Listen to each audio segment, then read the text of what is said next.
What's up, everyone, and welcome to another episode of the Renewable Energy Smart Pod. I'm your host, Sean McMahon, and today we've got a real treat in store for you.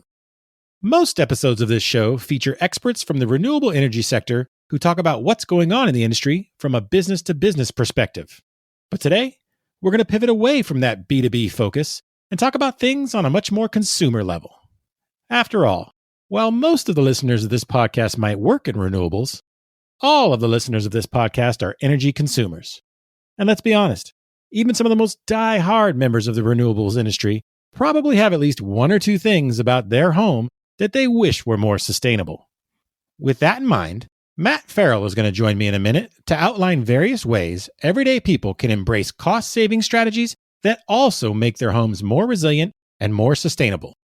Matt is the creator of Untitled with Matt Farrell, where he has amassed more than 1 million subscribers on YouTube by applying his technology-focused eye to all things sustainability. Matt is also the co-host of the Still to Be Determined podcast. He tests smart and sustainable technology solutions and often offers advice to viewers and listeners who, just like you and me, might need a wee bit of help making decisions about which solutions are the best for their home. Matt and I are going to touch on batteries, solar panels, weatherization, and various other topics, including, yes, even the Inflation Reduction Act. Matt's a real straight shooter, so I think you'll appreciate hearing what he has to say. Looking ahead at the schedule for this podcast, in the coming weeks, we'll be joined by Casey Peters from Pivot Energy. Casey is going to walk us through what's cooking these days in the community solar sector. We'll also be joined by Jill Blickstein, the Vice President of Sustainability at American Airlines. Jill will update us on the latest advancements in sustainable aviation fuel, hydrogen electric zero-emission aviation, and numerous other initiatives that American is undertaking to reduce its carbon footprint. Those should be some great conversations, so I hope you look forward to hearing from Casey and Jill as much as I do. But for now, let's kick off my chat with Matt Farrell about how you can save money and make your home more sustainable.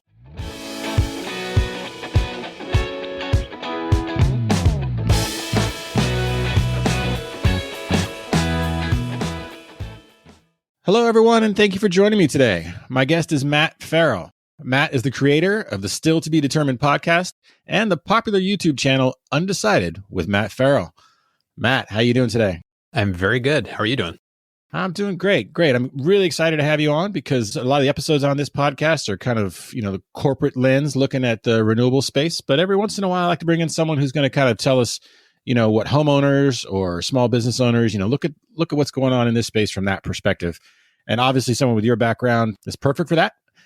I know you have a perfect background for that, but why don't you tell some of our listeners a little bit about what you do? I create videos mainly on YouTube around sustainable technologies and kind of have been documenting my experience with a lot of these technologies like home batteries, going solar, having an electric vehicle, how energy storage is evolving over time, basically looking at all of these kind of sustainable tech advances and how they're impacting us in our daily lives. So it's kind of the whole bread and butter of what I do. All right. And I see you have more than 1 million subscribers on YouTube, so you must know what you're talking about. I hope so. Now, really, I think you're the perfect guest because I want to bring someone in here to kind of look at these things from, like I said, the perspective of a homeowner or a small business owner and things like that. Right. So let's tackle the home front first. So what are some of the most sustainable technologies out there that homeowners are adapting? I know we'll delve into things like solar and batteries and things like that, but just what are you seeing overall as some of the most popular trends, or what do you get the most questions about, I should say? What I get the most questions about, honestly, is solar and batteries. But outside of that, it comes down to, it's like a slippery slope. Once you go solar, it's like you start to become finely attuned to, where's my electricity use going? Like, how can I optimize my home's energy use? And that's where I think a lot of people are starting to kind of catch on. Smart thermostats, smart home tech, things along the lines of like smart light switches and outlets and things like that. They can work together to help you understand where your energy use is going inside your home and how to control that in a better way. Because like we have a lot of devices in our homes that are like drawing phantom power constantly. So you have a television set that even when it's off is pulling 5 watts of power. So it's like having systems that can just turn those off and just stop that phantom drain. Little things like that people are very concerned about. And I see a lot more interest kind of growing around the smart technologies. All right. Well, we'll definitely circle back to some of that stuff, but I want to get back to the two things you get the most questions about: solar and batteries. And batteries. Not a surprise. Yeah. So what are some of the do's and don'ts when it comes to deploying solar at a home or a small business? I would say for homeowners specifically, The financing can be really kind of weird. And a lot of people feel like they're being taken advantage of by shady installers that are coming door to door, knocking on your door, trying to get you to buy their solar panels and have an installation. So it's like my typical recommendation for homeowners is not to do PPAs, is that you should be looking at loans or paying cash. And there's a lot of incentive programs in different states to help you get solar loans or home equity lines of credit and things like that that can help you with that. I recommend that over PPAs, mainly because PPAs add a layer of complexity when you go to sell your house. Like if you do this and 3 years later, you're like, oh, no, I have to move. It creates problems because the person buying your house either has to sign that PPA to take it over from you, or then you're on the hook for having to get rid of it or have the panels removed. It creates a whole bunch of complication that typically a homeowner will want to avoid. So I'd recommend against that. So we're talking PPAs. A lot of folks are new to this. We're talking power purchase agreements, right? Power purchase agreements, yes. Okay, just basically, we've got first-time listeners here on some of this stuff, right? You do not own the panels. When it's a PPA, you as the homeowner do not own it. It's basically like a utility has basically put panels on your roof, and then you've agreed to buy the electricity at a certain rate from that utility. What makes it very appealing is there's no upfront costs. You don't have to maintain the panels. So if something goes wrong with the panel system, they're on the hook for fixing it. So there's a lot of what look like pros, but it's like as soon as you kind of peel that back is when I'm like, oh, for a homeowner, it gets kind of dicey after that. If you're talking businesses, that's something completely different. And I think there's a totally different equation when you're talking about PPAs and businesses. But for homeowners, I don't recommend it. The other thing that a lot of homeowners fall in the trap of, they get one quote and then they either make a yes or no decision off that one quote, always get multiple quotes, always look up the going rate of the cost per kilowatt of the system. So like if you're getting a 9 kilowatt system, you can take the total cost, divide it by that number, and you'll come up with it costs $2.60 per watt for this system. You can then look at that and do an apples to apples comparison across the quotes you're getting. You can look up on Google, just like what is the average cost per watt of solar in my area? And you will find out what that is for if you live in Kentucky or Massachusetts or whatever it is. So you can see if the installer is like gouging you or is in the ballpark or the right place. So it's like, those are things I don't think most people know to do. And so that's for me is the please do that, because you will save so much money if you do that. I've helped so many people avoid that one issue. Like they'll show me a quote and I'll do the little math and I'll look up in their area and it's like 2 to 3 times the average cost. And it's like, I'll let them know and they go back and find a different installer that comes in at a better rate. And they're like, thank you so much. Because it could sometimes be tens of thousands of dollars in difference. So you got folks sending you quotes. Yeah, I have people reach out to me and send me quotes from time to time saying, could you please take a look at this? It feels a little dicey to me. And so usually when they have that feeling, follow your gut, because it's like, yeah, you had every reason to be questioning this quote. But yeah. So you're a friend of the homeowners and maybe not such a friend of some of the installers out there. I know. I've actually become friends with many installers. And so it's like, I know a lot of reputable installers, and it drives them nuts too, is that there are certain companies out there that take advantage. Alrighty. And then in terms of the technology for solar, are there any kind of, we talked about pricing and, what kind of deal structure to have for your home or your business, but are there any technologies out there that you highly recommend or say, hey, stay away from this, or hey, maybe wait and let it develop more? There's a lot of buzz around perovskites, which really aren't a thing yet. Perovskite solar panels. If you hear people telling you to wait for perovskites, do not wait. Those are still, they still have some baking in the oven to do. I think your standard panel, if you're buying from any kind of reputable company like REC or Q-Cell, there's these different solar cell technologies that have good warranties, 25-year warranties. If you go with any of those, you're going to be good.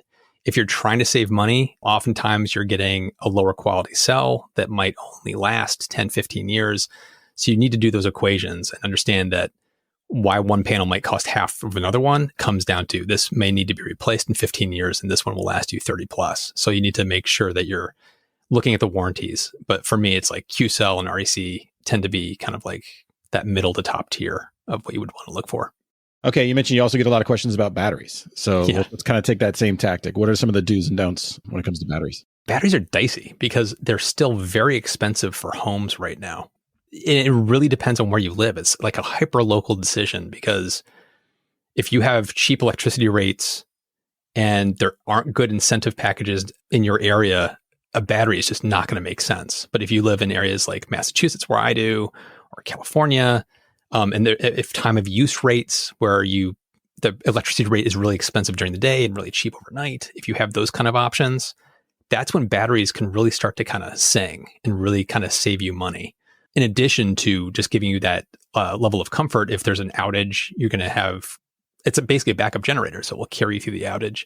So for me, when people ask me, should I get a battery or not? The first question I'm always asking is, where do you live? Because that's like, I have to understand, like, are you talking about like you live in Florida or do you live in California? Are there wildfires? Do you live in Vermont and get a lot of power outages over the wintertime? There's so many different things you have to take into the calculation. For me, that's the first thing I talk about. After that, it really comes down to, and it's maybe controversial, but don't buy into the marketing hype or the brand names that you may think of, like the Tesla Powerwalls. I have a Tesla Powerwall. It's great. I have nothing against it, but they tend to be more on the pricey side. And there are cheaper options that you can get that will work just as well as a Tesla Powerwall. There's nothing special about their technology that makes it a better battery than another one. You have to look at the underlying chemistries. I don't know how detailed we want to get here, but most of these batteries are they're called NMC, nickel, manganese, cobalt batteries, or they're lithium iron batteries, LFP batteries. Those are your two main options for home batteries. LFP tends to be the better for home use because it has a higher cycle life. Technically, it's a slightly safer battery, so it will last you a longer amount of time than an NMC battery will. And right now, Powerwalls are NMC, and other battery companies like Enphase, the Sonnen Eco batteries, those are LFP. And so for me, it's like if I was going to recommend somebody a battery, look at LFP batteries and then just kind of shop around and see what's the best option for you in your area. And so you mentioned a lot of the conversation starts with where do you live, which I think also answers the question is why they want to get it. Some folks wanted to just lower their monthly bills. Other folks, like you said, got wildfires and power outages, and they want to keep the lights on and keep the refrigerator running for, as long as they can. So does the type of battery kind of determine your answer on those questions? Like these are better for just from a resiliency perspective, and these are better from regular use and lowering costs.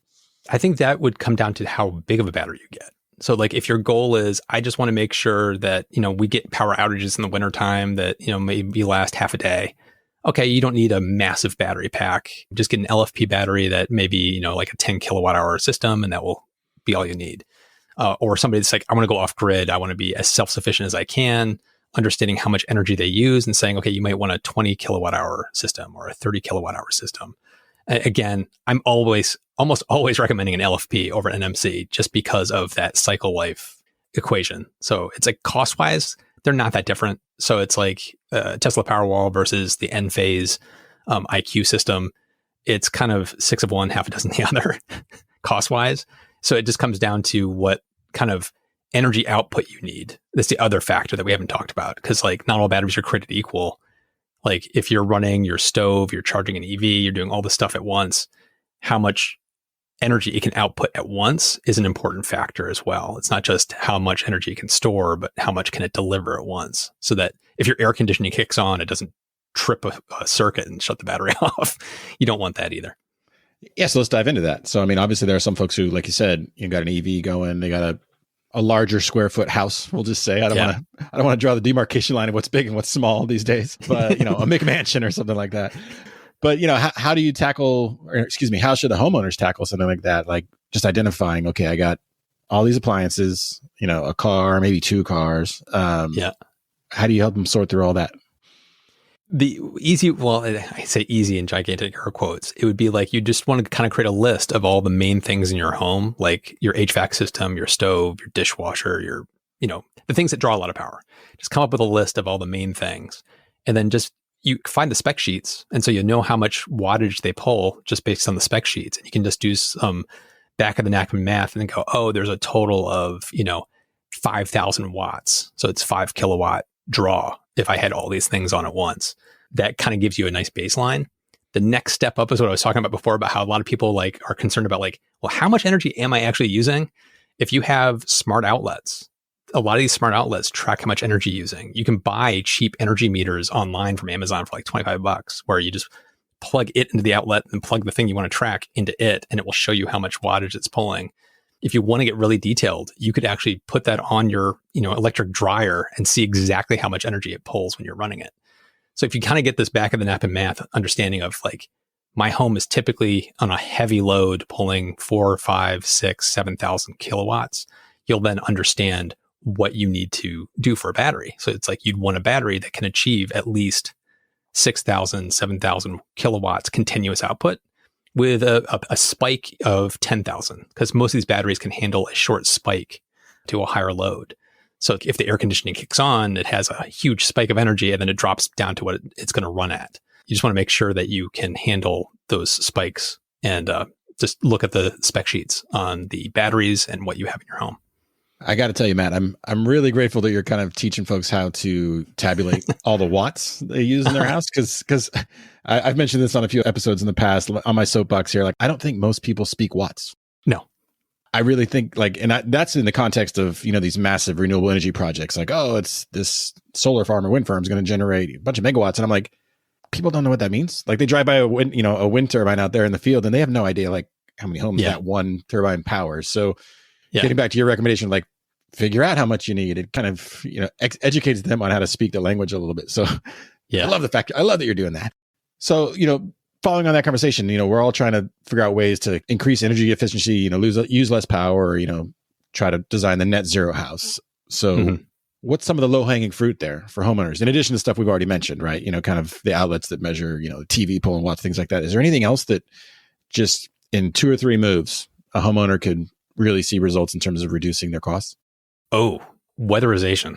That's like number one. Like, you should get an energy audit, somebody to come out, help kind of audit your house, take a look at how airtight your house is, if the insulation needs to be updated, because, insulation in your attic, if you have blown in insulation, it can settle, it can blow out. It may not be enough, and it may not be deep enough. So you might just need to have some additional insulation blown in.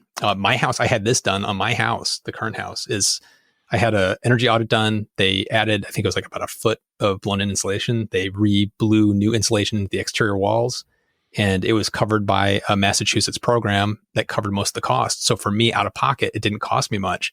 And it had a huge impact on how much heating and air conditioning we needed to do to keep our house comfortable inside. So not only did it save us money, but it made our house more comfortable. So it's kind of a win-win on both fronts. So definitely get an energy audit and get some weatherization updates done to your house.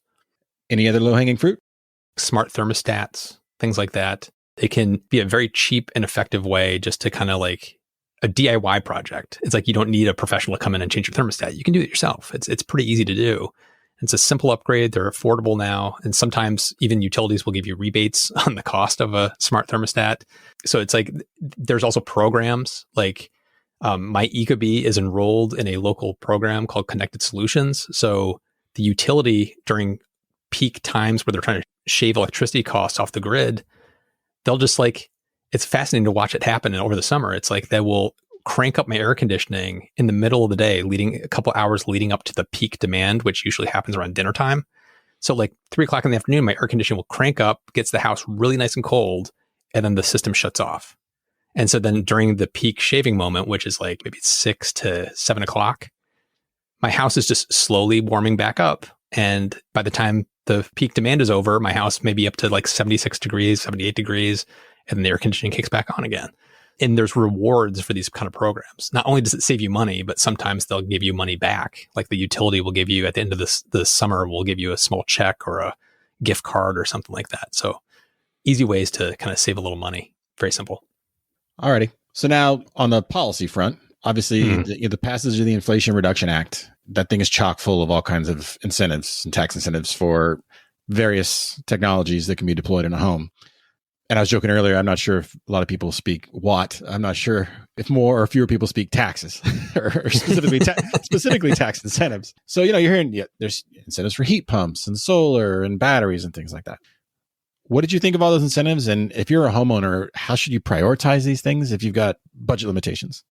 I love the incentives that they put in the IRA. It's they're hitting all the right notes. When it came out, I was very impressed with what was in there.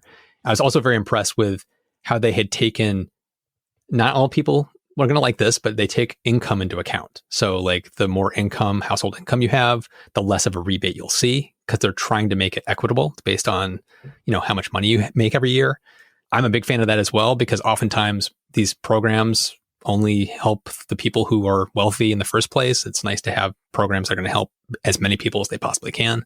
It covers everything from heat pumps to, as you mentioned, electrification of your house, because some of these things are going to take more electricity in your home. So it's making sure that your home can handle all the electricity needs it's going to need. All these kind of rebates. It makes your head spin how much is in there. And then even when you look at, oh, it's a heat pump. Well, it's actually how much I'm going to get on my heat pump. Oh, well, it's how much do you make? And it's like, there's all these different ways to calculate it, which makes it difficult. But if you're going at this and you're trying to kind of see how you should prioritize things, it's kind of similar to what we just talked about. I would prioritize the energy audit and the weatherization, because that's part of the IRA, is they will help homes improve their efficiency. That's where I would start, because that's like the lowest hanging fruit, biggest bang for your buck. That's where you're going to go. And then after that, I'd be looking at things like hot water heaters. If your water heater is kind of old and might be a year or two away from needing to be replaced, I'd be looking at the hot water heaters. Heat pump water heaters are fantastic. And then the heat pump systems for your home, for the HVAC system, would be the next place I'd be tackling. It's kind of like, the way I'm looking at it is kind of like the return on investment. It's like, what's the biggest bang for your buck? And it's like, the more expensive the ticket of the item is, the lower on my list. So it's like, the cheapest stuff is the weatherization. The next most expensive item would be the heat pumps, which would be the next place to hit. And then the last place I'd be looking at would be solar and home batteries. Home batteries would be the last on the list. But I'm a huge fan of solar, a massive fan of solar. I would still put it down the list because it is such a upfront, expensive system to put in place, where the other ones are going to give you immediate benefit for a lot less money. Yeah, and you mentioned the upfront costs with solar. You know, a lot of businesses are being approached about community solar. Yeah. What do you know about that? And what's your take on the benefits or the drawbacks of those kinds of programs? I'm actually a big fan of community solar projects, mainly because a lot of times somebody can't afford to put solar on their home, or they live in a multifamily home and they have no control. They rent. They can't put solar on their house. What do? They want to get solar, but they can't. And so for me, community solar answers that question, because it puts some of the control in your hands of, I want to get clean energy. I want to save a little money on my bill. How do I do that? And community solar answers that question. Depending on, this is the Wild West when it comes to solar. Each project is handled differently. So you kind of have to be wary when you go in to understand, are there early cancellation fees when you're going into it? Because that could be a potential con where you're locked in for a certain number of years. And if you cancel early, there's some kind of like, $500 for early cancellation. So you want to make sure that there's no early cancellation fees, that the rates that you're going to get are competitive and are going to save you money. But if you kind of do the basic due diligence, community solar is a fantastic option for, I would say, the majority of people in the United States.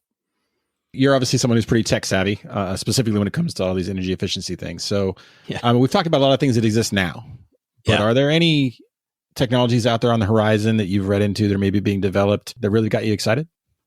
Oh, yeah. It's kind of the home energy front. Again, I don't know if you've ever heard of flow batteries, redox flow batteries, but they're typically batteries that are meant for grid scale storage. Like when we read news articles about flow batteries, it's typically like, oh, they're building this massive flow battery installation in China. They're building one out in California somewhere. It's a very new technology, even for the grid, but it's a battery system that will last decades and is going to be competitively priced. There's a company that's working on a model that will be built for homes. It's about the size of a refrigerator.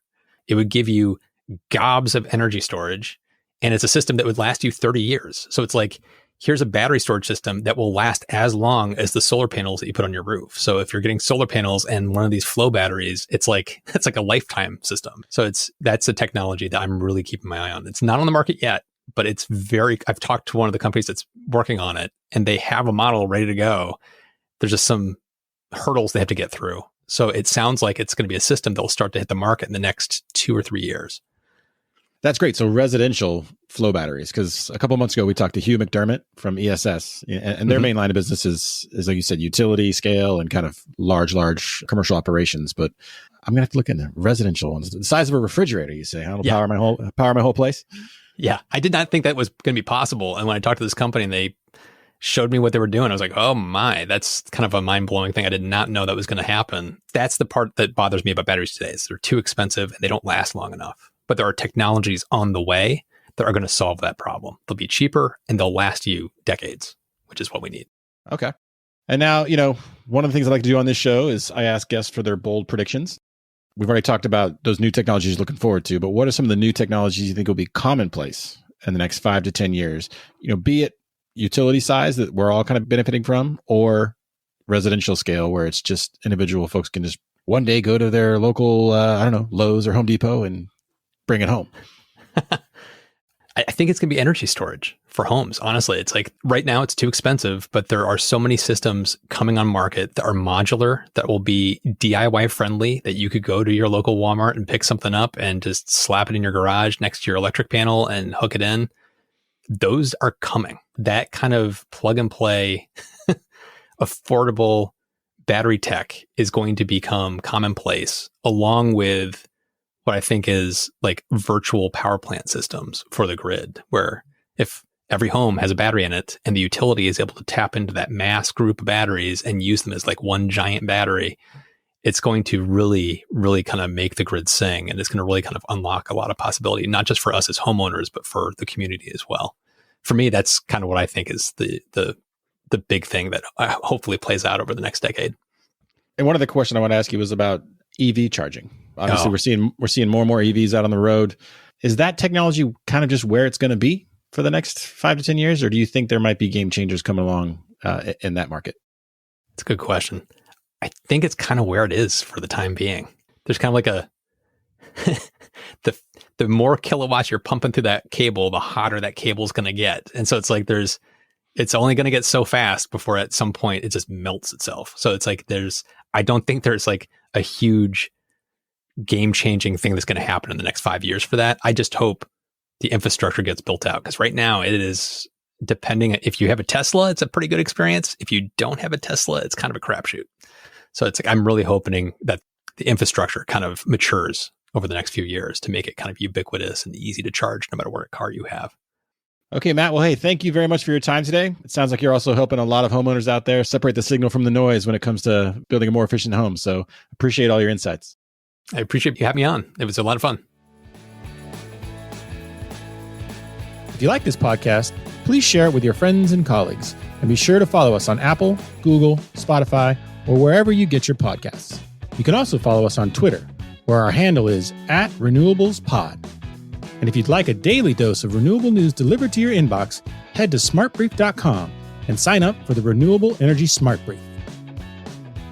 The Renewable Energy Smart Pod is a production of Smart Brief, a future company.